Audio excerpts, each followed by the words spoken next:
Hello and welcome. This is Lisa Jones, and you are listening to the Exploring Death podcast.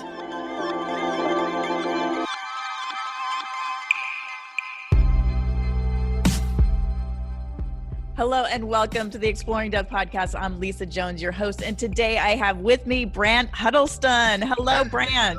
Hello, Lisa, out there in Maui. How are you? Yes, I'm doing well, and I'm trying to remember, we ran into each other at the Afterlife conference. In Salt Lake City. In Salt Lake City, which was early June, I believe. That's right. It was indeed. And wow, we both hit it off because we've got so much overlapping information, or I don't know, so much. And there's an amazing picture of us. That's right. Yes, of us having fun on the last day. On the last day, that's right. And to me, what was so interesting is that you have a podcast that used to actually have the title with death in it, but then it did. Yeah. You changed that a little bit because people are a little confronted when we talk about death, which I understand.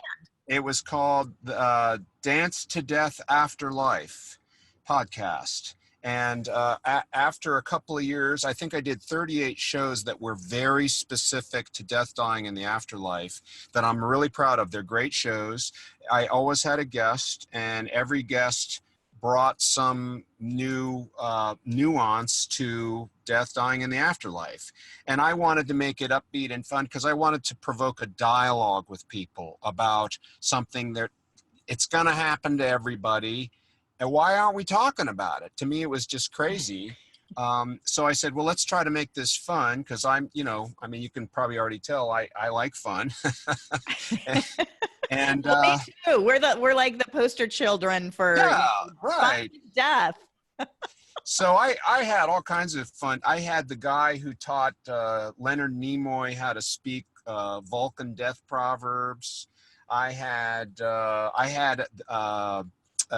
David Detrick, who is one of the world's experts on the Beatles, come on the show and talk about how death affected the life and music of the Beatles. I had a witch on the show. I had all kinds of crazy people come on the show. And then I had some serious people like Barbara Carnes, who is a hospice nurse that just gave me a fabulous education on how to manage my own mom, who's 94 and taking her own sweet time dying. She is dying, and that's one of the things I learned was that, unlike you see in the movies where the doctor says time of death 10/22/53, unless it's a tragic accident, death, I'm dying. Okay, I'm dying because I'm aging. I'm like a banana, the brown spots are already starting to show up. So, That's right. I'm over the ripe period. I'm God. To the mushy part. I'm getting mushy. That is hilarious. So is your podcast still named that, or do you have a new podcast now? So what's... No, it's the same podcast, but I rebranded it a couple of years ago to be Dance Past Sunset.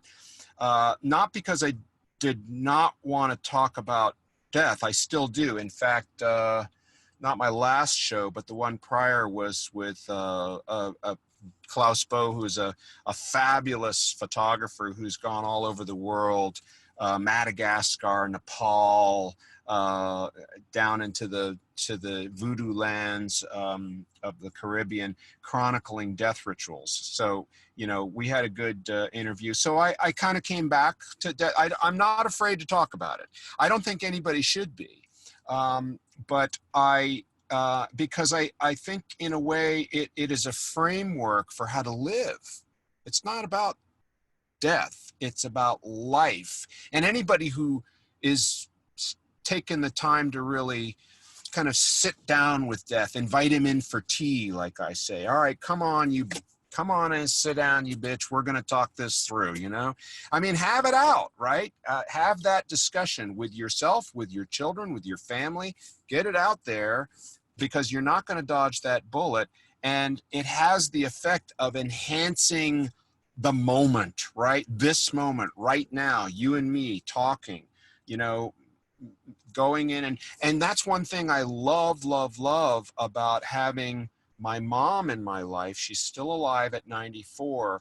And when you ask her, Mom, why are you still hanging on? What is it that you still love about life? And I asked her that not that long ago, and she looked at me and she said, everything. And I love that answer.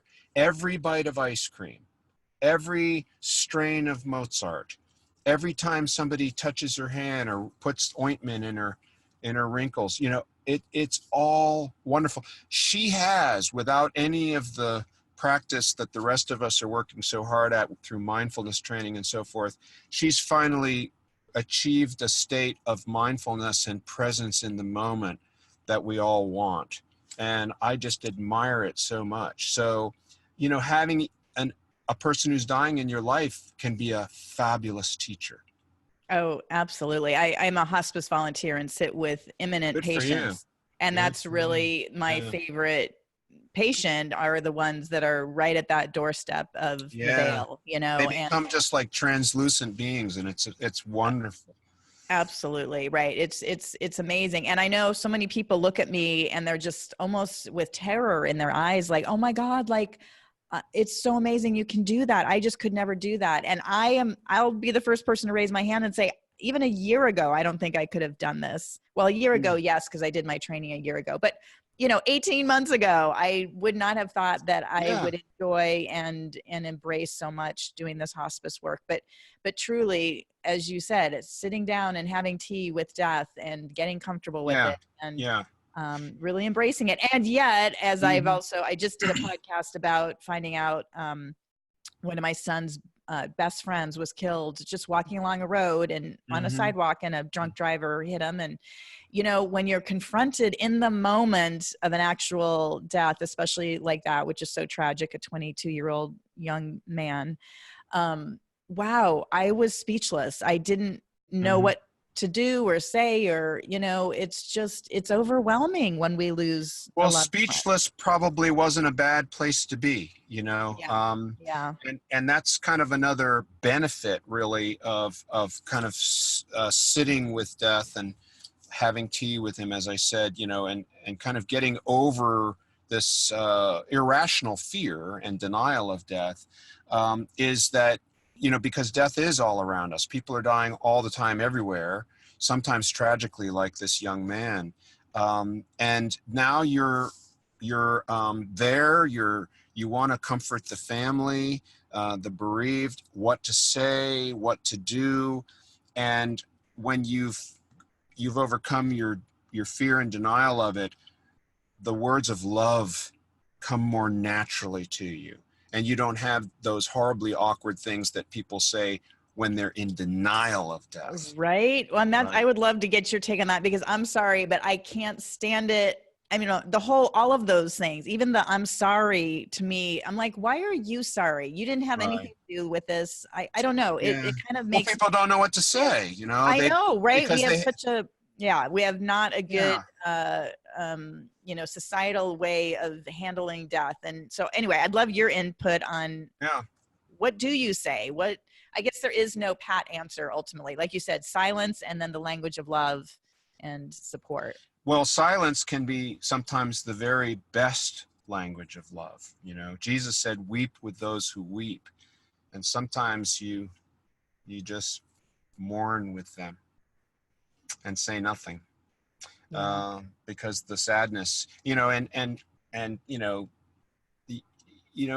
it's just going to be present, the grief and the sadness and the tragedy of it. And you have to learn how to sit with those things sometimes, and again, I would say, you can draw those lessons into life, right? I've been through 1.5 divorces, right? And we can talk about the half some other time, but those are in a way, those are their own little deaths, right? And divorce is so very common, heartbreak, breakups, sometimes there's just no way around, nor should there be a way around the grieving process. You just have to learn how to go through it, right? I agree, And right. And we and spend so much of our time yeah, running and trying to numb ourselves, whether yeah, it's, alcohol, yeah, drugs, television, right, right. Not that you I've got know. anything against alcohol or drugs. Yes, they can be quite helpful when you don't want to feel your real feelings, right? Or when you want to feel like dancing, Well, there you go. There you which go. I do a lot of, actually. I love to dance. I Oh, love. yes, me Yeah, too. next time I see you, I'll teach. I can teach any person to dance in 15 seconds, guaranteed. Oh, For okay. Well, 30. good. Well, I love here on Maui, we'd have a static dance. That's what I love. Just free form dance. Oh, I'm a Love it. huge fan of ecstatic dance. Oh my gosh. Oh, I well, go all the time up here in DC. I'm crazy for it.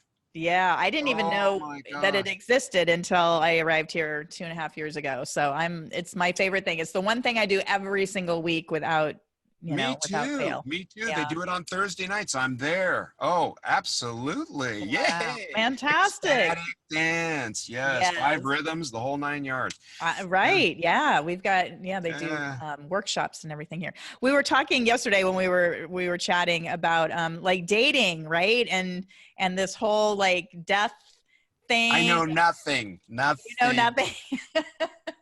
But it's kind of like, especially in our later years, in our more Oh my mature gosh, it's a whole new years, ball game. All I can, right? when you're in the second half of your life, as I am, and I'm 63. It's just a whole new ball game. I mean, I'm kind of like thinking, all right, this is impossible, right? Because to get these two gears to mesh, you got finances, children, lifestyle, faith, politics, and to get all those things, forget it. I'm just like, Yeah. let's go, I don't know, maybe we need to revive the whole hippie thing. And, you know, Yeah, free love, right? Free I'll see love. you Thursday night, and by Friday morning, I'll be gone. Okay. That's right. That's right. But it also, to me, the whole idea of death, like life is short, like Yeah. why Yeah. Right. I don't, I mean, I don't know. I'm Well, I uh, met a woman, in fact, the woman who's going to be on my show next, Sophia Bengi, wonderful woman. I met her in Portugal at a conference, and she turned out to be, well, not only was she drop dead gorgeous with a British accent, that caught my attention.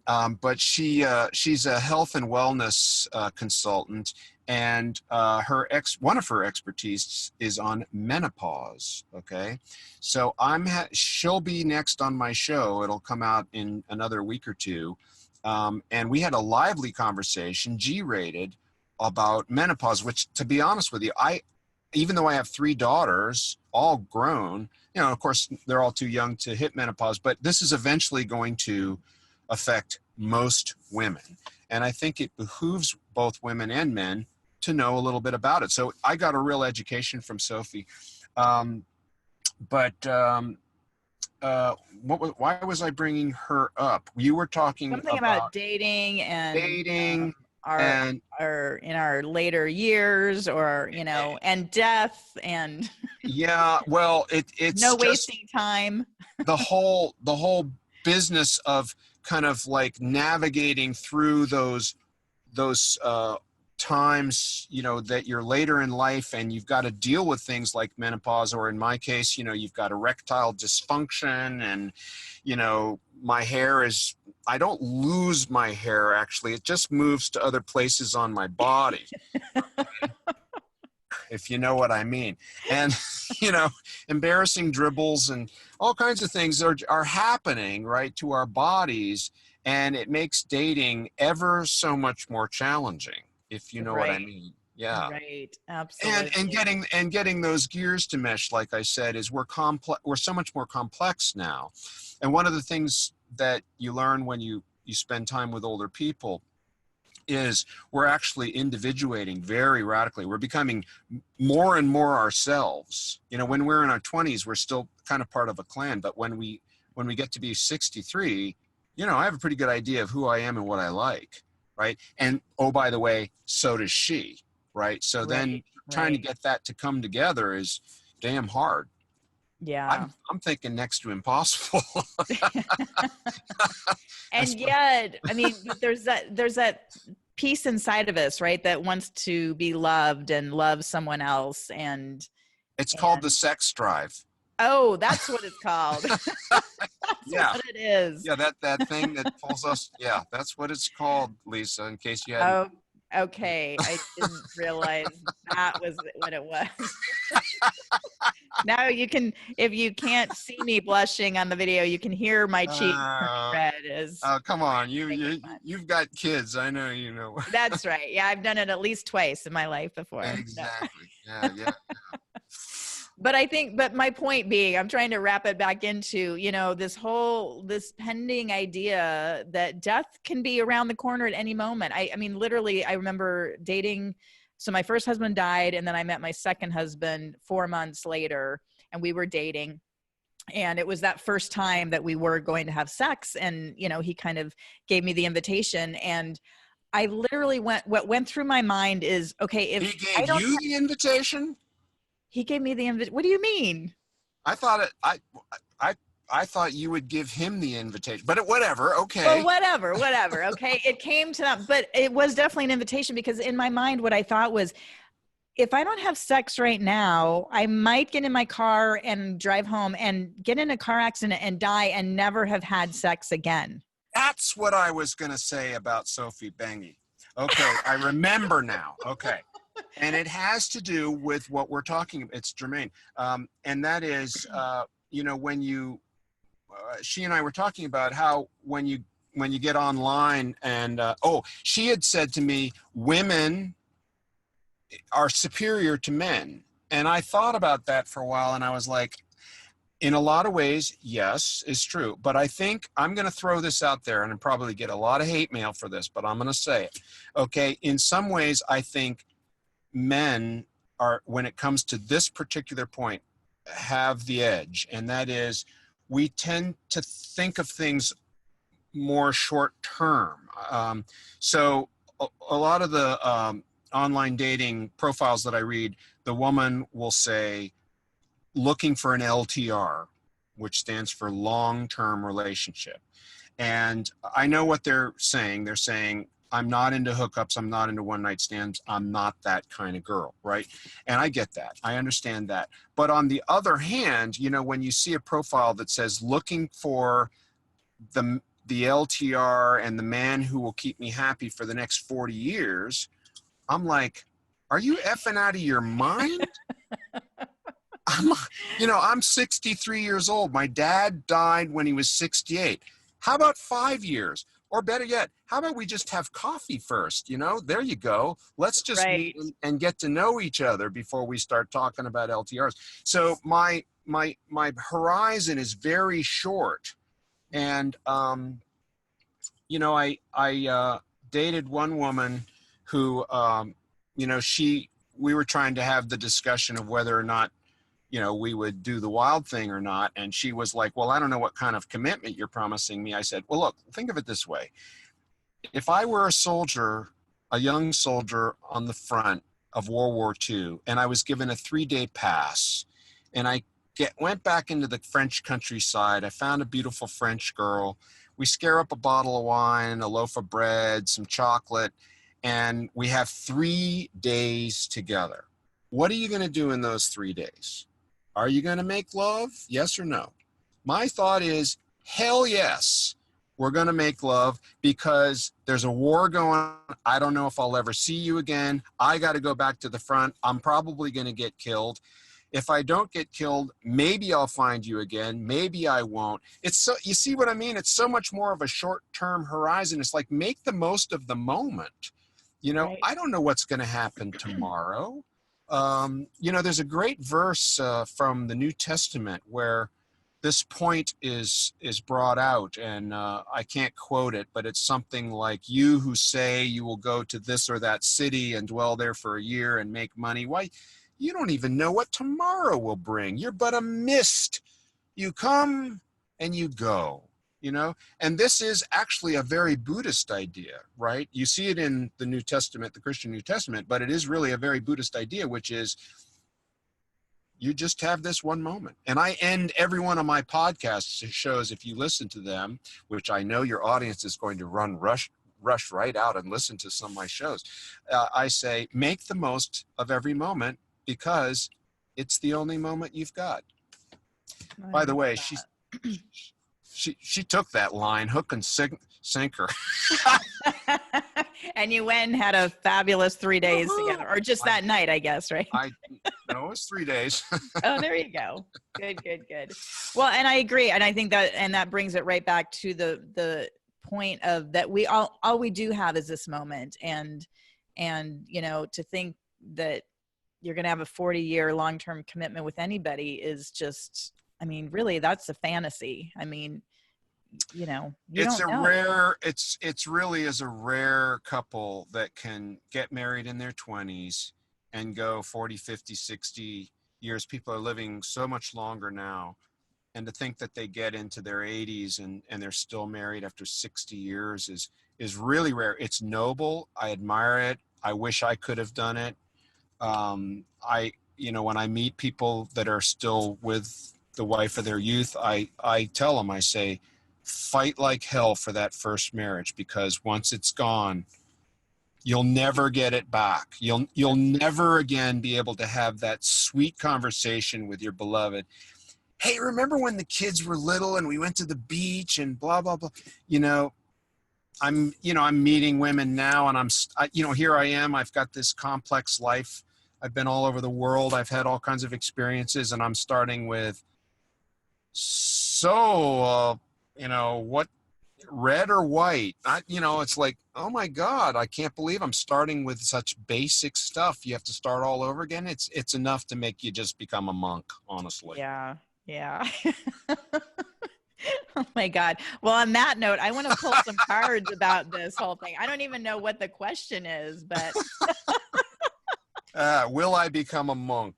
All right. We'll see if it's going to talk about you becoming a monk. I don't know about that, but. I think I might. I think I just might. I think it's about, the whole idea of, like you were saying, what is it even possible at this, later in life, and especially when people are. I think it's going to require some new thinking. I really do. And I'm glad that you and I are having the discussion, even kind of at a superficial level, but I think that there's going to need to be a lot more dialogue, honest dialogue about expectations and, like the whole LTR thing. I mean, I think that women and men are going to have a more honest dialogue about that, Yeah.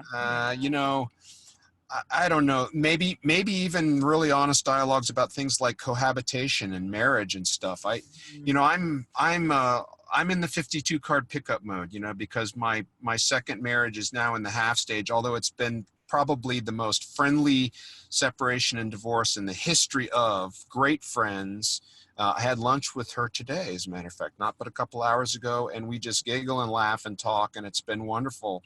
But it just didn't work out for us to live together. Right. We right. didn't, it just. Well, exactly. Well, the first card, it's interesting, is grace, which the first card is always the blockage card. And I think that's it, right? Is that it's almost like there's just not enough grace in everybody's individuation. Like you're saying, I feel like in this time and this day and age, with people waking up and really following their true heart's desire, it's really hard to come together in partnership and to be able to, I really find the grace here that might be missing for a lot of people is allowing everybody to grow into who they really are meant to be. And that's what happened with my ex-husband and I. We both still love each other dearly, but we just recognized that we weren't a good fit together anymore. And if I'm going to continue growing on my path and he on his, we need to allow that grace for people to move on.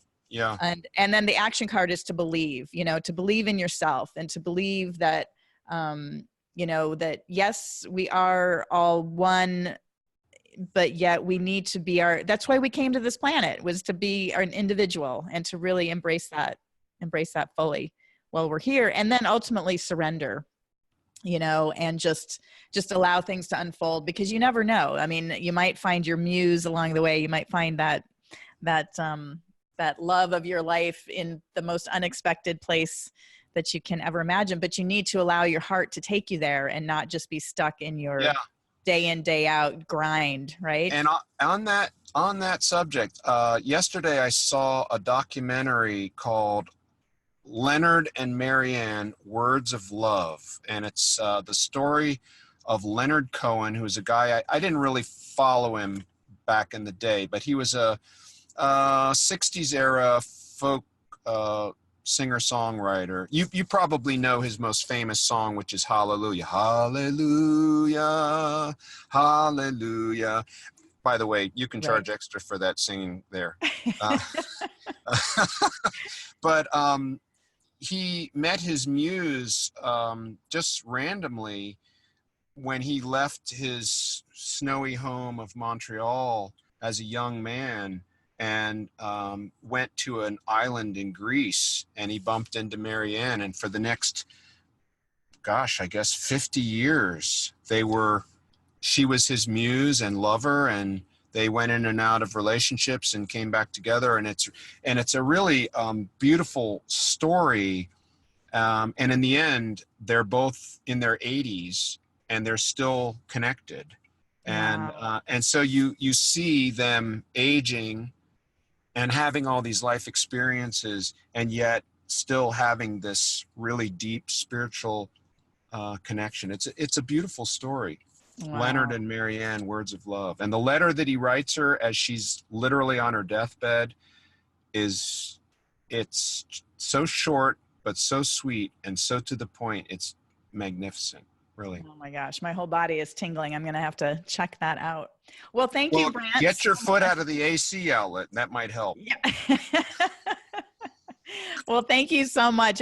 Share with our listeners how they can find you. A new website address, Dance Past Sunset. So easy to remember. dancepastsunset.com. And you'll find my smiling face there. Push the sign up for my newsletter with the big orange button.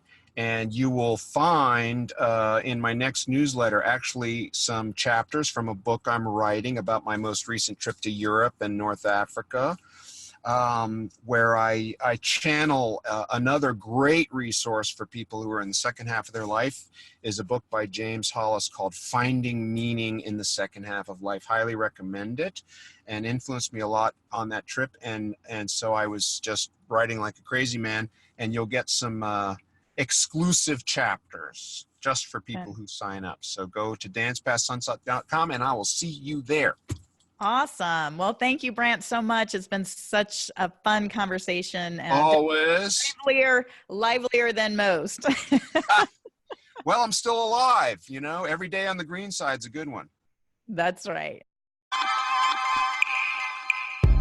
Thank you for listening to the Exploring Death podcast.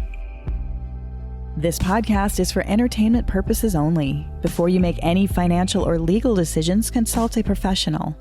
This show is copyrighted by Exploring Death. Written permission must be granted before syndication or rebroadcasting.